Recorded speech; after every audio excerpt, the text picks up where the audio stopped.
السلام علیکم ویورز. یہ آج مولانا طارق مسعود صاحب یہ جاپان تشریف لائے ہیں اور ان کا بھی ہم نے بیان بھی سنا. ماشاءاللہ بڑے ان کے زبردست قسم کے بیان ہوتے ہیں. بڑا اچھا لگا ان سے ملاقات کر کے. تو میں ان سے تھوڑا سا بس پوچھنا چاہتا تھا کہ یہاں جاپان آئے ہیں آپ نے کیا فیل کیا, کیا چینجز ہیں, کیا ہمیں کرنا چاہیے اور مزید کس چیز کی ضرورت ہے.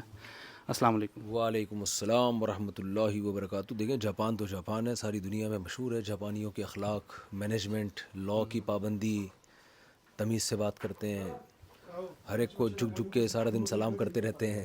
ٹھیک ہے, تو بہت اچھا ملک ہے. یہاں ان سے اخلاق سیکھنے چاہیے, ڈسپلن سیکھنا چاہیے, نظم و ضبط سیکھنا چاہیے, ملنساری اور محبت سیکھنی چاہیے.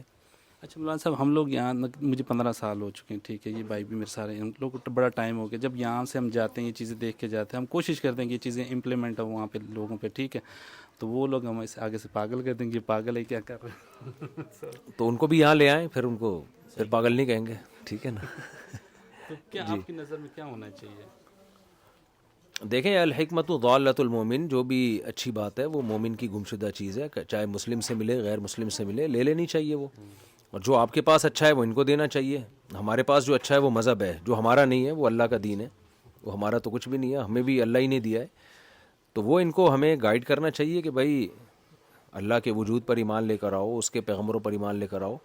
جیسے زمانہ جاہلیت میں عرب جو قوم تھی دوسری قوموں کی نسبت ان میں کچھ بہت اچھی صفات تھیں, اس لیے اللہ نے ان کا انتخاب کیا نبی صلی اللہ علیہ وسلم کے لیے. تبھی حدیث میں آتا ہے خیارکم فی الجاہلیت خیارکم فی الاسلام, جو جاہلیت میں اچھے اسلام میں بھی وہی اچھے ہوں گے. تو میں سمجھتا ہوں یہ جو جاپانی قوم ہے نا, یہ اس حدیث کا مصداق ہے. یہ اگر اسلام لے آئیں تو یہ شاید ہم سے بہت زیادہ اچھے ہو جائیں, کیونکہ جاہلیت میں اچھے ہیں, جاہلیت میں یہ ہم سے اچھے ہیں, تو یہ اسلام لا کے ہم سے زیادہ اچھے ہو جائیں گے. کیونکہ بہت ساری اسلام کی بیسک چیزیں تو ان میں موجود ہیں, یعنی بیسک سے مراد جو اخلاقیات سے جن کا تعلق ہے. تو عقائد اور توحید اور جو عبادت ہے, جو گائیڈنس, جو اللہ کی طرف سے جو گائیڈنس کی ضرورت ہے وہ ان کے پاس نہیں ہے. تو جس کی وجہ سے کچھ سوسائٹی میں ظاہر ہے نقصانات بھی ہیں ان کے. ایک جاپانی کا گلا تھا, میں 4 مہینے لگا رہا تھا, تو ایک جاپانی جو نیا مسلمان ہوا اس کو انہوں نے ہمارے ساتھ چلا دیا. تو رات کو روتا تھا. ہمارے ساتھ ایک مفتی تھے, مفتی الیاس صاحب سوات کے تھے. تو انہوں نے ٹرانسلیشن کروائی اور اس سے پوچھا کہ بھئی آپ کیوں روتے, وہ رات کو روتا تھا.